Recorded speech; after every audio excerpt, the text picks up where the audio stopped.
I couldn't sit idly and watch all of these women who felt removed from the game and felt like they didn't have a place in the game when I felt like I was in a position of privilege to bridge those gaps. My name is Sam Rapoport, and I'm the Senior Director of Diversity, Equity, and Inclusion for the National Football League. I think I was put on this planet for two reasons, for football and to create societal change. And if I can merge those two together in a job, that's where you're going to get the best of me. In order to put the best product on the field, you need to include the entire talent pool in the game.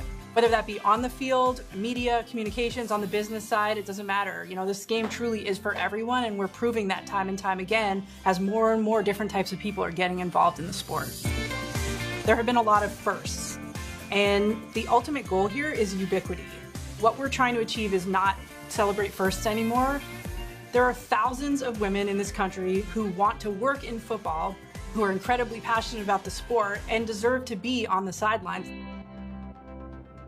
Part of my role at the National Football League, I created and run a program called the NFL Women's Forum. The idea behind it is to connect qualified and incredible women who love the sport to secure opportunities in the game on the football side in very traditionally male-dominated areas like coaching, scouting, officiating, and football operations roles. We put 40 women who have experience at the college football level, about 1 to 3 years experience, in a room with NFL owners, head coaches, and general managers and club presidents to talk about how to break into the NFL and how to succeed once you get there.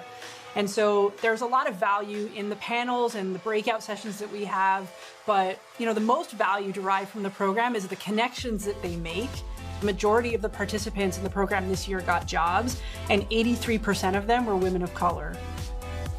We are working towards equity in the program to ensure that all women, regardless of how they identify, have the same opportunities as other women in the room. It's incredibly important to us for all of our female fans to see themselves reflected on the sidelines. So we don't want just white women getting jobs as coaches and scouts. We want all women getting jobs as coaches and scouts, so women from all different types of backgrounds can watch football and visually see themselves on the sidelines. It's a critical component to what we do. Jane Skinner Goodell asked me to host this podcast called Earnin' It. The idea behind the podcast is we wanted to document everything that was going on in the NFL so people were aware of not only the incredible progress that we've seen, but also the challenges that we face as women in still a very male-dominated industry.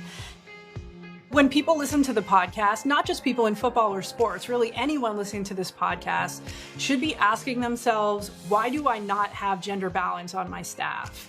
And so really what we've done, in my opinion, spans beyond football. It really spans to corporate America and even beyond, where it's making a lot of people look at the people that they hire, the way that they hire, and their workforce and say, why have we not considered the other half of the population? That's really what we want to accomplish with this effort. It's bigger than football. I feel that it's a privilege to have the influence, to work at the NFL, to have the influence to make change. And I really feel that this work has meaningful societal implications that span beyond the sport and beyond the NFL. This sport is the fabric of this country, right? It brings people together in a way that nothing else does. It certainly brought me together with my family members in a way that nothing else could. I have a son and a daughter on the way, and I do think about both of them and think about what their world will be like and what I can do to make their world a better place. And not just for my son and my future daughter, but also for kids everywhere, for little me when I was growing up in Canada loving the sport. I want to be a part of the change that is responsible for making this sport accessible to everyone. And, I feel lucky that I'm able to do that. Hi, I'm Mike Tirico, and thanks for watching. Make sure to hit subscribe for the latest news and highlights from NBC Sports.